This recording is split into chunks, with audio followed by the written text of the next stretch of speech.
పెద్దలందరికీ మరి మీడియా మిత్రులకు మరి అదేవిధంగా మహిళా సోదరులందరికీ మరి ధన్యవాదాలు. ముఖ్యంగా ఈరోజు ఈ సమావేశం ఉద్దేశం మనం వేదికపై రావాల్సిందిగా విజ్ఞప్తి. మరి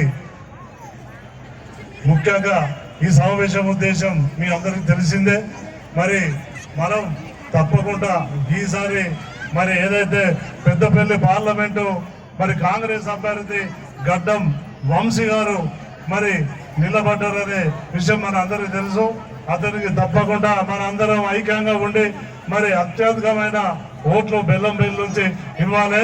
మరి అదే విధంగా ఏదైతే మొన్న శాసనసభ మరి ఎన్నికల్లో మరి పెద్దలు వినోద్ గారికి ఇచ్చిన మెజారిటీ కన్నా ఈసారి మనం రెట్టింపు మెజారిటీ ఇచ్చిందిగా కోరుకుంటూ అవకాశం ఇచ్చిన మిత్రులకు ధన్యవాదాలు. ఇప్పుడు సూర్యబాబు గారిని మాట్లాడుతూ కోరుతున్నాం.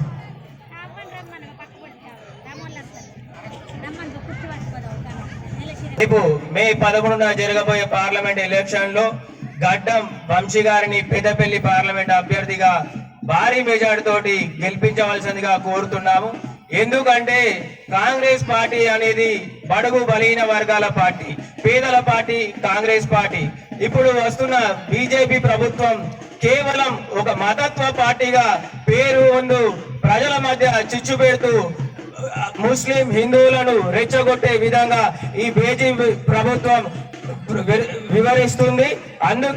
ఎందుకంటే కాంగ్రెస్ పార్టీకి ఓటు వేస్తేనే రేపు రాష్ట్రంలో గాని కేంద్రంలో గాని ప్రజలకు అనేక సదుపాయాల విషయంలో గాని అనేక ఉద్యోగాల విషయంలో గాని ఇటు కాంగ్రెస్ పార్టీ అండగా ఉంటుందని ఇప్పుడు ఈ బీజేపీ ప్రభుత్వం ఏర్పడితే మన ఎస్సీలకు వర్గీకరణ రిజర్వేషన్లను తీసేస్తుంది. కాబట్టి రేవంత్ రెడ్డి గారు ముఖ్యమంత్రి గారు మన ఎస్సీలకు ఏబిసిడి వర్గీకరణ చేస్తారని వారు హామీ ఇచ్చారు కనుక మన ఖచ్చితంగా కాంగ్రెస్ పార్టీకి ఓటు వేస్తేనే మన ఎస్సీలకు గాని బీసీలకు గాని మైనార్టీలకు గాని ప్రతి ఒక్కరికి అన్ని విధంగా జరుగుతుందని మల్లన్న ఆల్రెడీ ఇంత సమయం ఇచ్చినందుకు ధన్యవాదాలు తెలుపుతూ